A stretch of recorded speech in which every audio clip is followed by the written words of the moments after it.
So the competition that was on the weekend, I see this position a lot, and it's really a good position to get into, and then once you get there, you should be advancing your position again.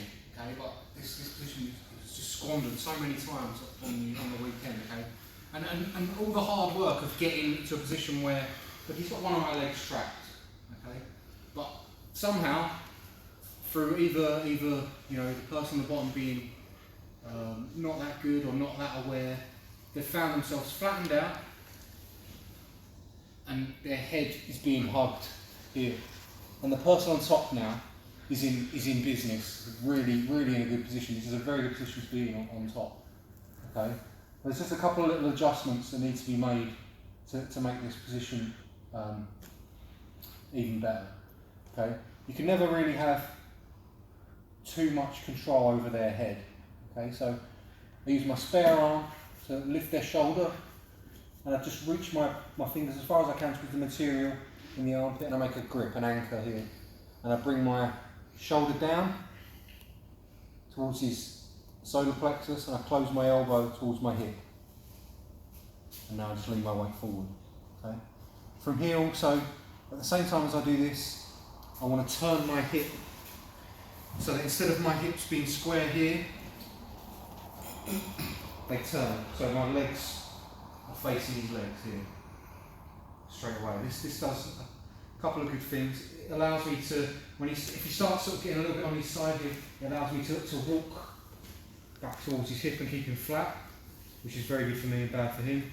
And two, it kills the little deep half game where they like to fish this hand through, pull me on top here, and now like it seems like I'm in a good position to sit on top, but he's going to sweep me really easily from here because he's now my base. So when I turn my hip this way, he's not getting his arm through my legs here, and if he does, he's not going to have the leverage to overpower my hip and pull me up onto him and then sweep me. Okay, so look, I pull the shoulder towards me. Get a nice deep grip in the gi. Or if there's no gi, you can just hug the armpit, two fingers in the armpit. Drop my shoulder towards the solar plexus. Close the elbow towards my hip and start applying pressure in this direction. Because I'm going to talk, I'm going to release this pressure because it'll go out. Okay, so now I'm going to increase the pressure even more. Okay, how am I going to do this? I'm going to put my head on the floor.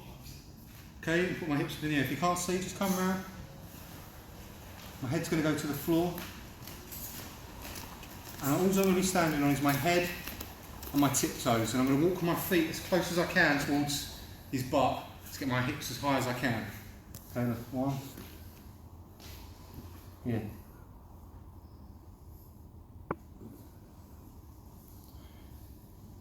Okay, before I do that though, there's a good chance once I've got this crossface in and turn my hip, he's going to try and do this bridge. So look, he puts his bare foot on the floor and bridges.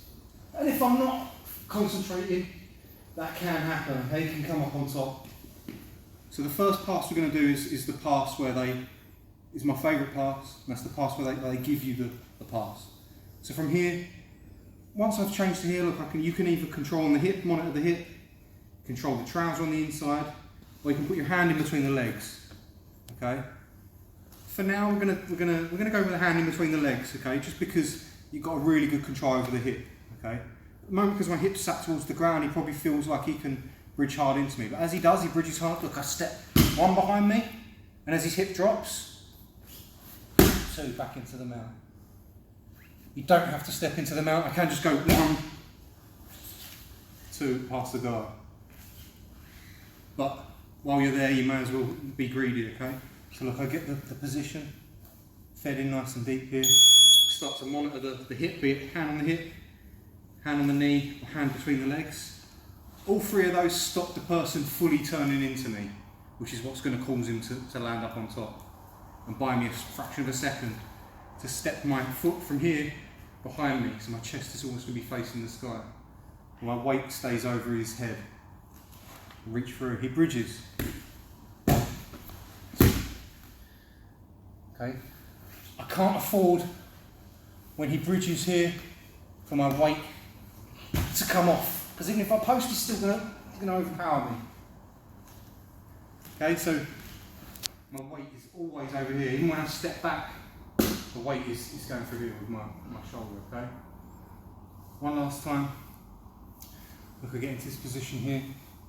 Get the cross face in, switch my hips, monitor the hip, however it is. He bridges. My weight stays up. And I land back again. Any questions?